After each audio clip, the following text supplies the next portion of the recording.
Hello everyone, welcome back again on Back to Physics. Today we are going to start next topic for class 12th, which is Coulomb's law, and we also derive vector form of Coulomb's law in this topic. In 1785, Charles Augustin Coulomb discovered this law, which is Coulomb's law, and it states that the force of attraction or repulsion between two charges, दो charges के बीच में या तो force of attraction हो सकती है या फिर रिपल्सन हो सकती है, क्योंकि या तो पॉजिटिव पॉजिटिव होंगे या पॉजिटिव नेगेटिव होंगे, दो ही तरह के चार्जेस होते हैं, पॉजिटिव या नेगेटिव, तो उनके बीच में या तो फोर्सेज ऑफ अट्रैक्शन होंगी या फिर फोर्सेज ऑफ रिपल्शन होंगी. तो इसकी स्टेटमेंट के अकॉर्डिंग क्या है, द फोर्स ऑफ अट्रैक्शन और repulsion between two charges is, दो बातों पर डिपेंड करता है. Number one, directly proportional to the product of magnitude of two charges, यानी दोनों चार्जेस के प्रोडक्ट और मैग्नीट्यूड के बराबर होगा. And secondly, inversely proportional to the square of distance between two charges, यानी जो उनके बीच का डिस्टेंस है उसके स्क्वायर के इन्वर्सली प्रोपोर्शनल होगा. ठीक है, इसको मैथमेटिकली कैसे डिराइव किया जाए वो देखते हैं. So to derive Coulomb's law we have consider two charges Q1 and Q2 separated by a small distance r. Let us consider these are two charges. This is Q2 and this is Q1 separated by a very small distance which is small r. ठीक है, these are the two charges. तो according to Coulomb's law, Coulomb's law की statement के according जो हमने अभी दो points बताए, according to Coulomb's law, Coulomb's law के अकॉर्डिंग दो ही फोर्सेस यहाँ पे एग्जिस्ट करेंगी. कौन कौन सी? Number one, forces of attraction या फिर फोर्सेस ऑफ रिपल्शन. ठीक है ना. So according to Coulomb's law, forces of attraction और repulsion is number one, directly proportional to product of magnitude of two charges, that means Q1 into Q2, दोनों का product के directly proportional होगा. और secondly, this is first thing, secondly force is inversely proportional to square of distance between them. यही बात कही Coulomb's law ने, तो दोनों बातें हमने लिख ली हैं. Combining these two equations, combining 1 and 2, दोनों इक्वेशंस को अगर हम कंबाइन कर रहे हैं तो हमारे पास फोर्स क्या निकल के आ जाएगी यहाँ पर, force is directly proportional to Q1 Q2 और inversely proportional to square of distance between them. ठीक है ना, इतना समझ में आया. अब यहाँ पे हम डायरेक्टली प्रोपोर्शनल को हटाने जा रहे हैं, तो हमें एक कांस्टेंट ऑफ प्रोपोर्शनैलिटी इंट्रोड्यूस कराना होगा, जो कि क्या होगा, F is equal to K Q1 Q2 upon R square. यहाँ K क्या है? K is electrostatic force constant. हम इलेक्ट्रोस्टैटिक्स पढ़ रहे हैं, so this is electrostatic force constant है ये. ठीक है, इसकी वैल्यू क्या होती है वो भी देख लीजिए. K is equal to 1/4 pi epsilon nought, and which is equal to, अगर हम इसको कैलकुलेट करें, पाई की वैल्यू रखें और एप्सिलॉन नॉट की वैल्यू रखें, तो ये इक्वल आता है 9 × 10⁹ newton metre square coulomb inverse square. ठीक है, अब K की वैल्यू हमें पता चल गई है, तो यहाँ पे K की वैल्यू को रख देते हैं फोर्स के फॉर्मूले में, जो हमने फोर्स निकाली है. F is equal to K की वैल्यू आ जाएगी 1/4 pi epsilon nought Q1 into Q2 upon R square. So this is Coulomb's law mathematical form. ठीक है,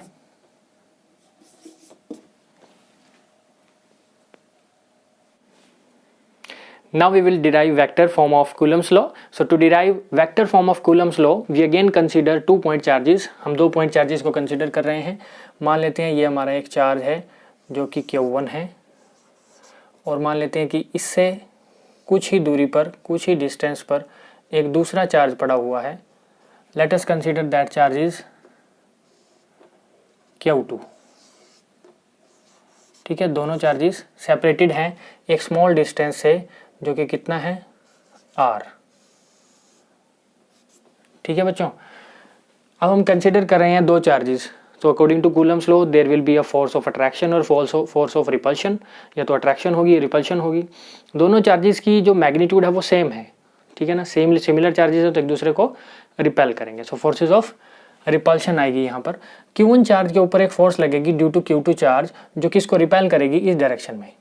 so force will be in this direction and इस force को हम नाम दे देंगे F12 यानी force on 1 due to 2।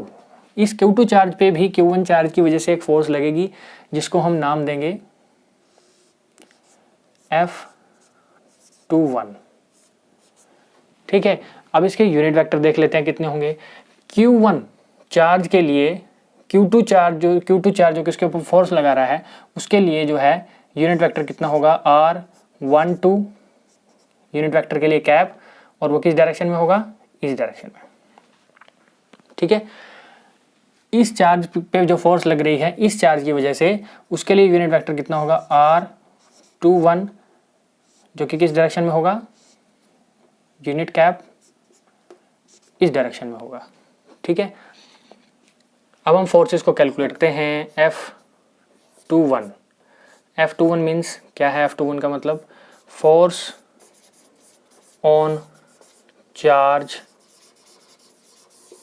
Q2 पे force लग रही है ड्यू टू चार्ज Q1।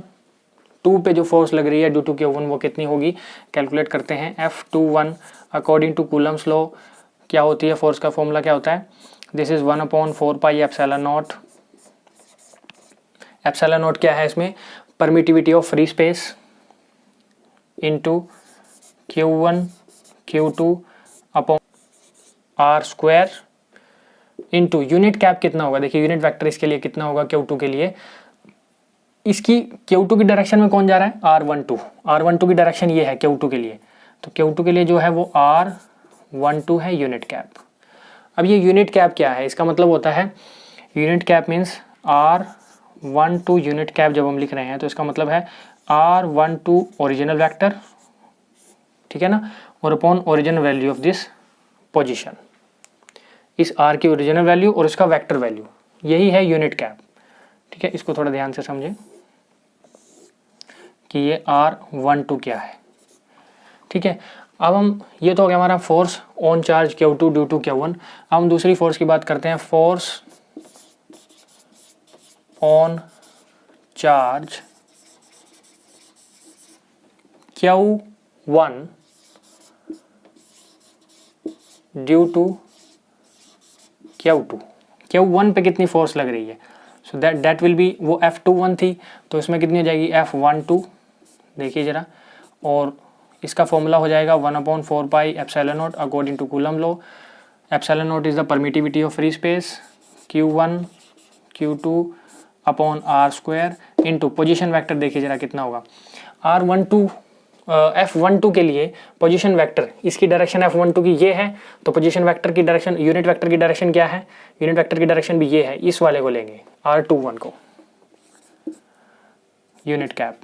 अब यहाँ यूनिट कैप क्या है वो हम बता चुके हैं, यूनिट कैप इज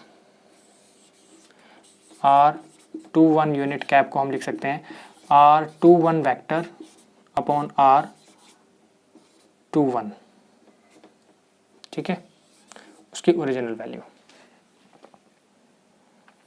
ये R12 रहेगा, ये R ओरिजिनल वैल्यू है ये।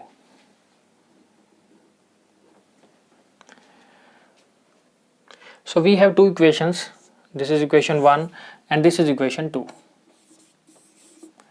ठीक है, दोनों इक्वेशंस को जरा ध्यान से देखिए, इनमें हमारे पास पोजीशन वेक्टर एक तो है R12, एक है R21। ठीक है, दोनों की तरफ देखिए, क्या R12 यूनिट वेक्टर जो है वो माइनस ऑफ R21 लिखा जा सकता है, yes, because they both are in opposite direction, दोनों एक दूसरे के अपोजिट डायरेक्शन में है। R21 जो है इस डायरेक्शन में है तो R12 इस डायरेक्शन में है, दोनों एक दूसरे के अपोजिट डायरेक्शन में मैच कर रहे हैं, तो इसका मतलब ये इसके नेगेटिव के इक्वल होगा। और अगर ये पोजीशन यूनिट वेक्टर जो है नेगेटिव है, दैट मीन्स क्या हम ये भी लिख सकते हैं, विच इम्प्लाइज F21 और you can say F12 is equal to minus of F21, yes, F12 जो है वो माइनस ऑफ F21 के इक्वल होगा, बिल्कुल, क्योंकि जब इनके यूनिट वेक्टर नेगेटिव है तो फोर्सेस भी नेगेटिव होंगी, बिल्कुल। सो यहाँ से क्या शो कर रहा है ये, विच इम्प्लाइज कूलम्स लॉ, ये किसका फॉर्मूला है? कूलम्स लॉ ओबेज या फॉलोज न्यूटन्स थर्ड लॉ। अब न्यूटन्स थर्ड लॉ क्या था? न्यूटन्स थर्ड लॉ कहता है for every action there is equal and opposite reaction. Newton's के थर्ड लॉ को ये फॉलो करता है। साथ ही साथ कोलम्बियन जो फोर्सेस हैं उनको हम कह सकते हैं कोलम्बियन फोर्सेस